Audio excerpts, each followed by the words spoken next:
সময়ের চাকা যে মানুষকে কোন সময় কোন দিকে নিয়ে যায় সেটার কোনো ঠিক ঠিকানা নাই। একটা সময় যেখানে মাদ্রিদ ফ্যানরা কোনোভাবেই রদ্রিকে পছন্দ করতে পারতেছিল না, কারণ সে ভিনিসিয়াসের ব্যালন ডিওর নিয়ে গেছে। সেই জায়গায় রদ্রি ওই ব্যালন ডিওর নিয়েই মাদ্রিদে চলে আসতেছে। ভাই, Rodri can actually solve Madrid's problem in this 5 way. Rodri প্রথম যে জিনিসটা করতে পারে সেটা হচ্ছে তার এলিট টেম্পো কন্ট্রোলিং মাদ্রিদে প্রয়োগ করে। ভাই, রদ্রি হাতে গোনা ওই 3-4টা টেম্পো কন্ট্রোলারের মধ্যে একটা, যে কিনা গেম রিড করতে পারে, গেম কন্ডাক্ট করতে পারে এবং ম্যাচও বের করে নিয়ে চলে আসতে পারে। এই স্পেন যে ওয়ার্ল্ড কাপ জিতছে, ভাই হি ইজ দ্য ওয়ান যে কিনা স্পেনের জন্য পুরা খেলা কন্ডাক্ট করছে। আমরা যদি দেখতে যাই, ও ইউরো জিতছে, ওয়ার্ল্ড কাপ জিতছে, গোল্ডেন বল জিতছে, ব্যালন ডিওর জিতছে। He is a proven player. Statistically ও যদি চিন্তা করতে যাই, হি ইজ সামওয়ান যে কিনা এই ওয়ার্ল্ড কাপের সবচেয়ে বেশি সাকসেসফুল পাসেস দিছে।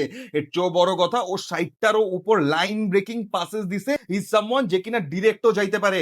90% এর উপরে পাসিং অ্যাকুরেসি রাখছে, যেটা কিনা ফিনোমিনাল। ওর 2 নাম্বার যে জিনিসটা কিনা মাদ্রিদকে হেল্প করবে, that is his defensive awareness এবং অ্যাটেনশন। ভাই, চিন্তা করতে যাও, মাদ্রিদে এমন সব প্লেয়ারের অভাব নাই যারা কিনা অস্থির অস্থির ট্যাগল দিতে পারে।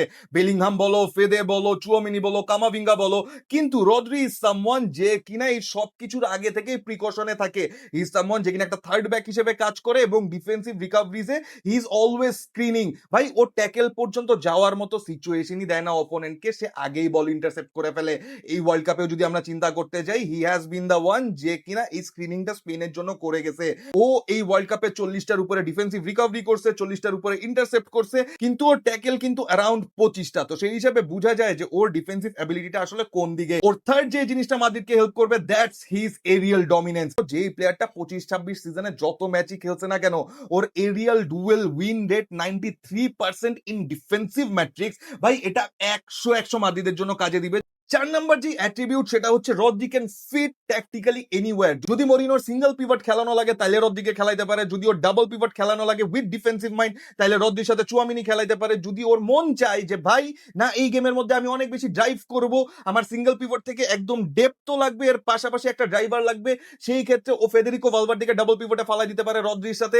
আবার এটাও করা যাইতে পারে, আমরা ম্যান সিটি ডুও মানে বার্নার্ডো সিলভা এন্ড রদ্রিকেও দেখে ফেলতে পারি। পুরো সিজনে যেখানে 50 থেকে 60টা গেম খেলতে হয়, হি ইজ অ্যাকচুয়ালি ইউজেবল, যেটা কিনা মাদ্রিদকে অনেক বেশি কাজে দিবে। ফাইনালি ওর 5 নাম্বার যে অ্যাট্রিবিউট মাদ্রিদকে হেল্প করবে, সেটা হচ্ছে কি ওর লিডারশিপ।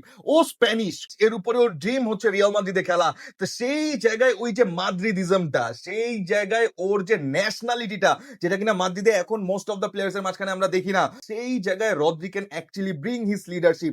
আমরা দেখি যে মাঠের মাঝখানে আমাদের লিডার আছে, কিন্তু সবার মাথা গরম। তো সেই জায়গায় মাঝখান থেকে কেউ যদি ঠান্ডা মাথায় উইথ মাদ্রিদিজম গেমটা কন্ডাক্ট করতে পারে, Madrid can actually do it this season. তোমাদের কি মনে হয় সেটা আমাকে তাড়াতাড়ি কমেন্ট সেকশনে জানাও।